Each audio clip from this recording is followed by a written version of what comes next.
Hello, I'm Ralph Baer. You may not know his name. If you look into the Encyclopedia Britannica, you'll find that Nolan Bushnell is the inventor of video games.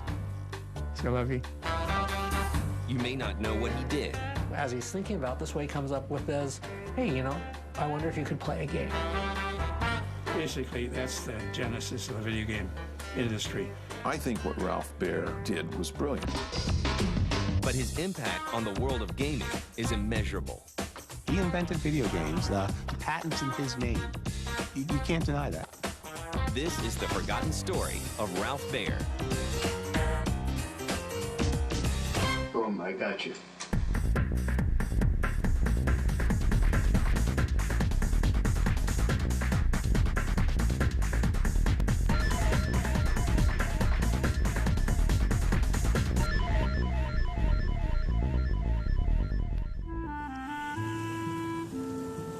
The story of Ralph Baer begins before personal computers, video game consoles, and the internet. I was born in Germany in 1922 and lived there until 1938. He grew up Jewish in Germany, which wasn't a good thing to be there. They kicked him out of public school because he was Jewish. He had to go to a Jewish school. But he was old enough to know boys who made it into the Hitler Youth and to know that things were not right. My father was a representative for shoe factories in the town that I was born in Germany. In school, we played soccer, of course. Every European kid plays soccer. I did some swimming, that's about all. His family escaped Germany, which was 3 months before Crystal Night, which was the night of broken glass, which symbolized the beginning of the Holocaust. So they got out just in time. Well, actually, it was very benign. When you think of escaping Nazi Germany, you might get visions of clandestinely crossing a border. It was nothing like that. I got in a train, stayed for several days with distant relatives of my father's. My mother and my sister came the day afterwards. And 2 or 3 days later, we got a steamship and sailed across the ocean.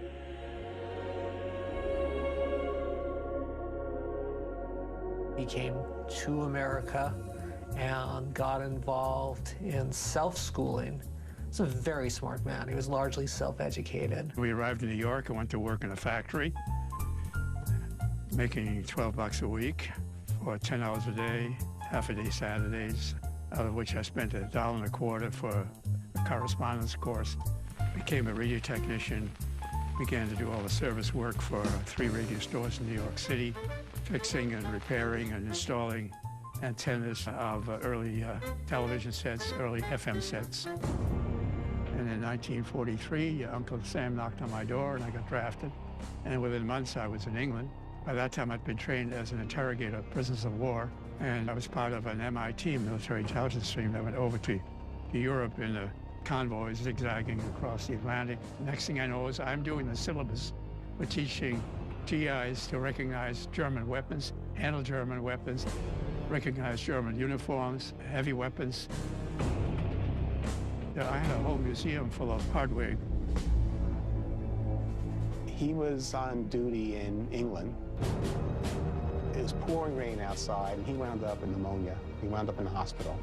And the day he wound up in the hospital, the rest of his troop was shipped to Normandy.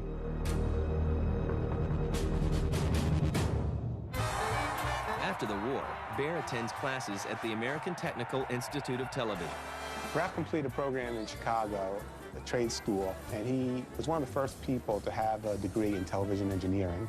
Back then, it wasn't a degree, nobody got it, and he was the first. With his new degree in hand, he steps into the budding world of electronics. In 1950, Ralph began working for L'Oreal, which was a TV manufacturer in New York City. One of the first projects that his manager had him make was build the best TV set you can make, better than anyone else can make one. Another guy and I sat in the screen room for a year and built a set from scratch, everything from the front end to the tail end. My job was building the radio frequency sections, the power supply, reflection circuitry, and all that good jazz.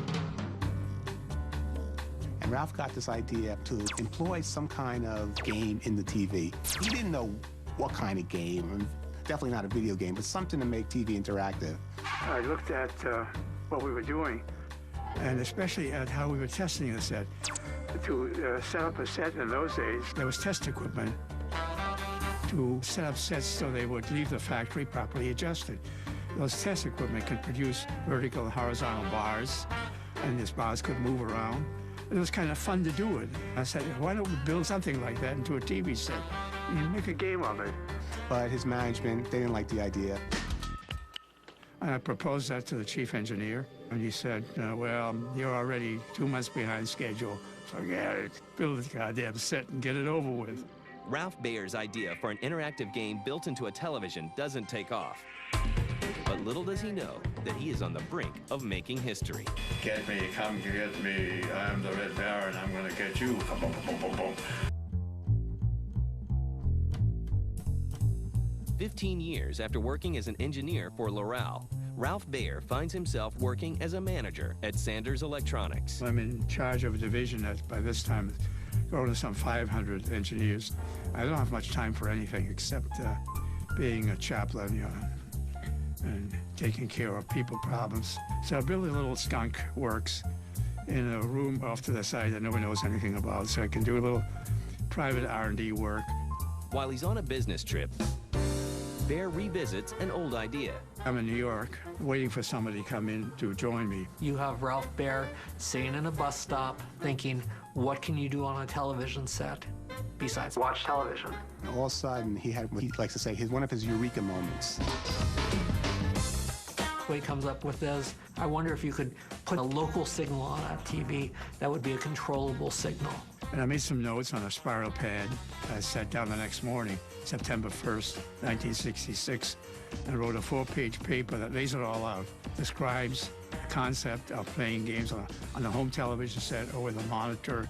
Describes playing stuff that comes out of a box, like sports games, quiz games, or board games. Baer quickly starts work on his new idea. By October 20th, 1966, he finishes the first prototype of his game box. We built a piece of equipment that allowed us to move a spot around the screen.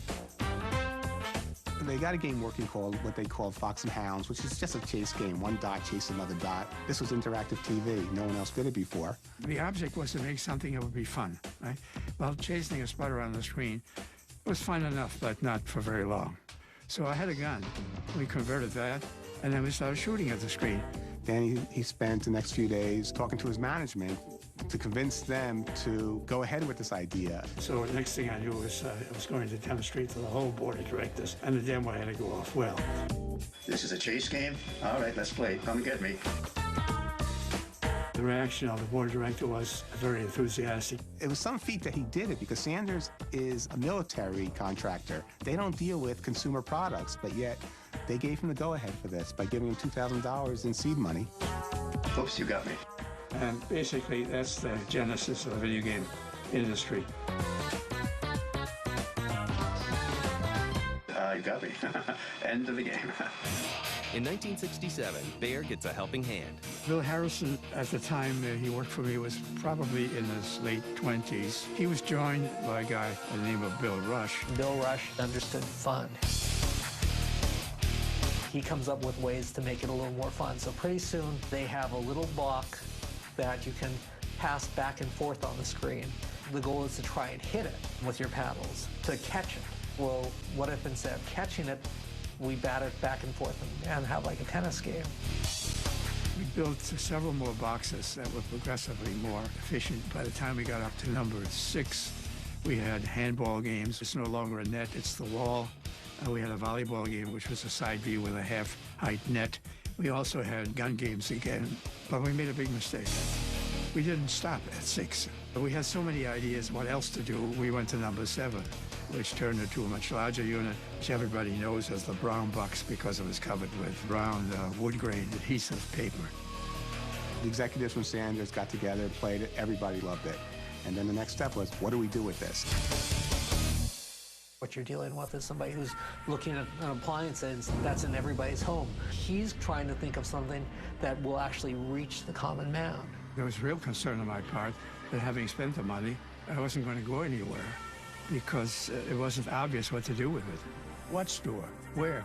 Who's going to build it? The first idea was to try to interact with cable. So they brought down Irvin Kahn, who was Mr. Cable at the time, from Teleprompter. Their idea was to deliver this game through cable. And then I brought up one of the two guys who invented the teleprompter.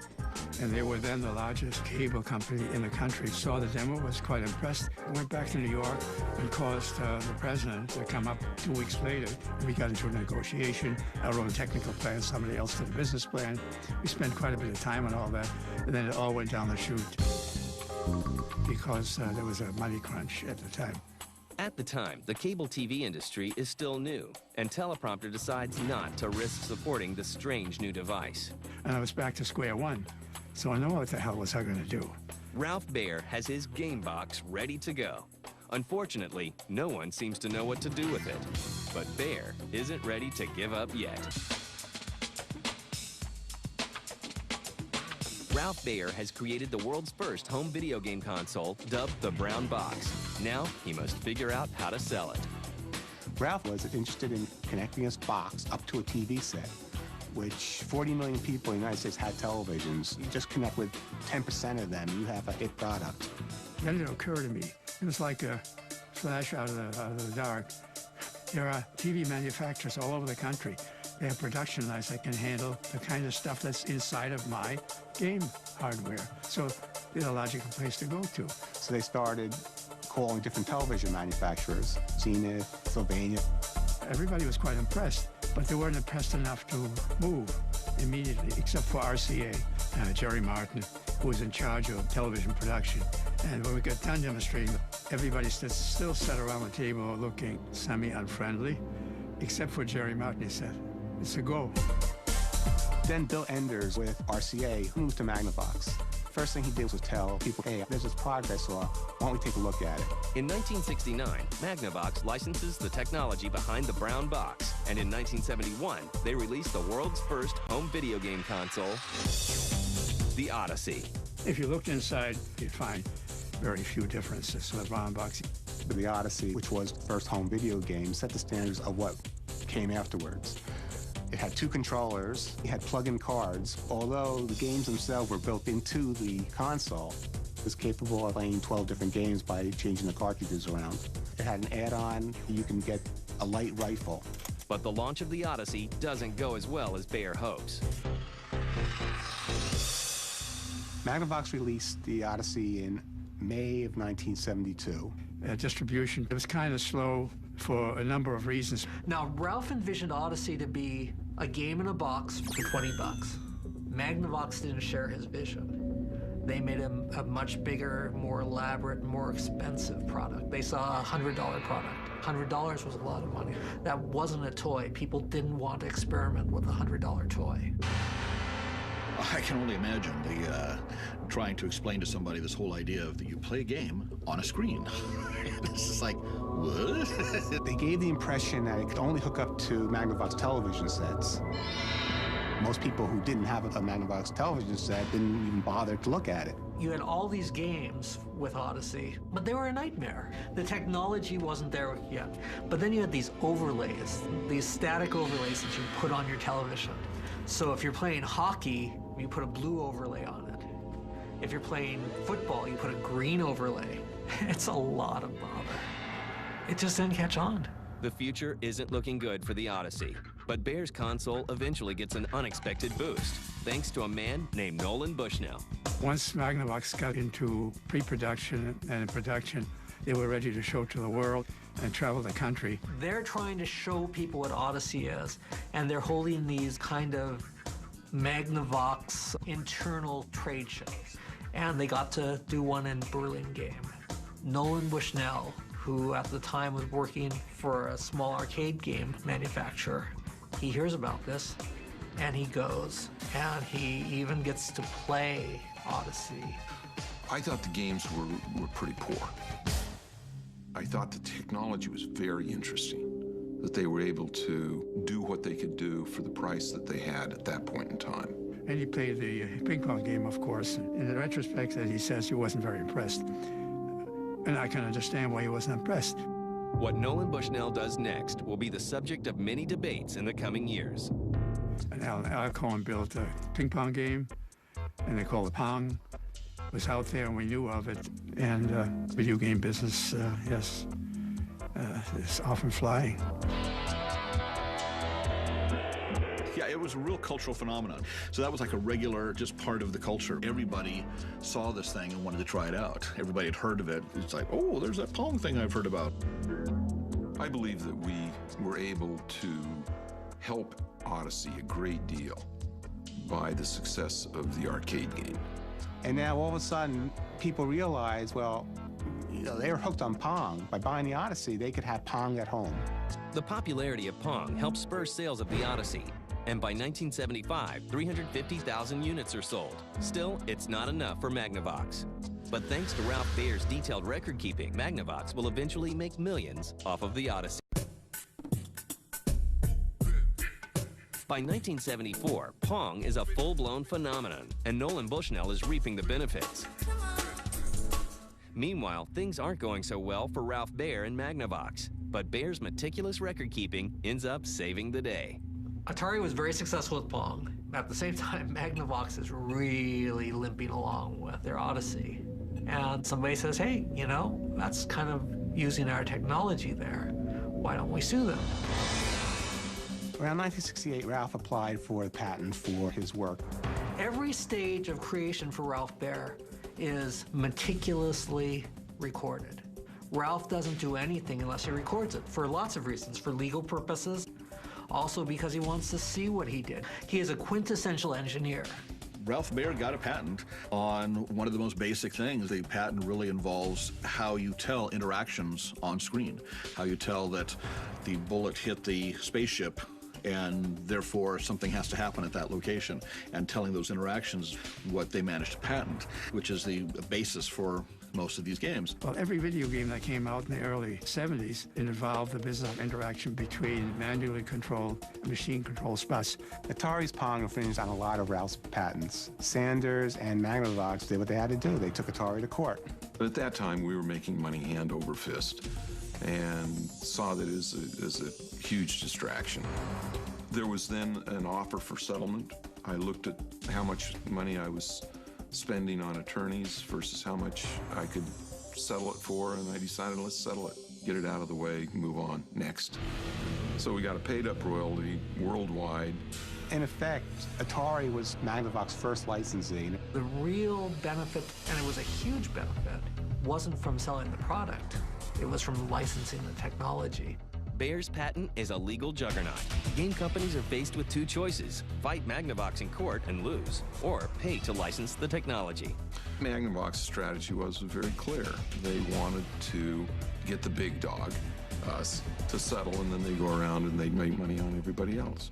Is this Exhibit 62 what's referred to as the brown box? Yes, that's it. We won lawsuits.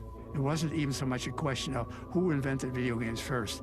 They simply infringed certain claims. If any part of that's infringed, they owe you something. We won every one of them. Were you aware of any video games? I object to that question. He has no reason to believe he's not aware of a lot of things. Please do not testify before your witness. I'm not testifying. I'm complaining about your approach. As long as the patents held out, Magnavox just still continued making money through 1984, 1985, when Nintendo and Sega entered the market. All of them paid royalties to Magnavox and Sanders. Magnavox finally has the profit they've been seeking. But as they win one legal battle after another, they find themselves losing the war in the stores. In 1977, Atari came out with the Atari Video Computer System, the VCS, later known as the Atari 2600. Then, of course, Magnavox had to compete. Odyssey, Video Game 1. So they came out with the Odyssey 2, which had a keyboard built into it, but they just couldn't keep up with Atari. They later made plans around 1983 to come out with an Odyssey 3, but they finally scrapped that, and then they just got out of the business altogether. Ralph Baer eventually leaves Magnavox. For the next few years, he will go on to create a collection of electronic games and toys.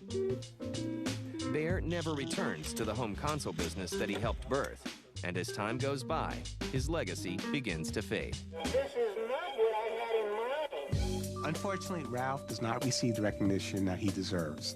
Nolan Bushnell did such an incredible job with the media that people think of him as the inventor of video games. And it's a shame. I think what Ralph Baer did was brilliant. The technology he had at the time was really neat.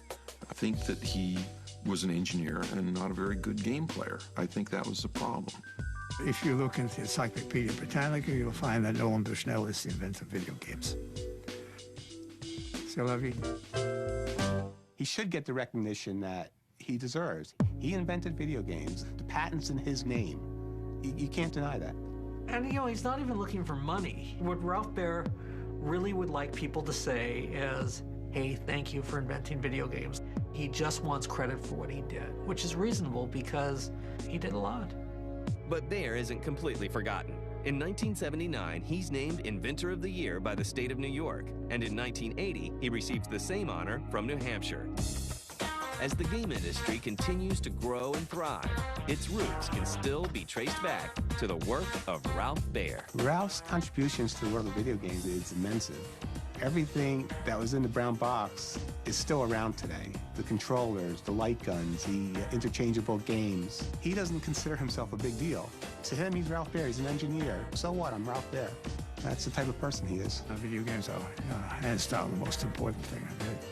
Well, it's not the most important things I did. The most important things I did is have a nice family, and creative kids, and nice grandkids who are up to their eyeballs into video games. So I've had a good run, no complaints.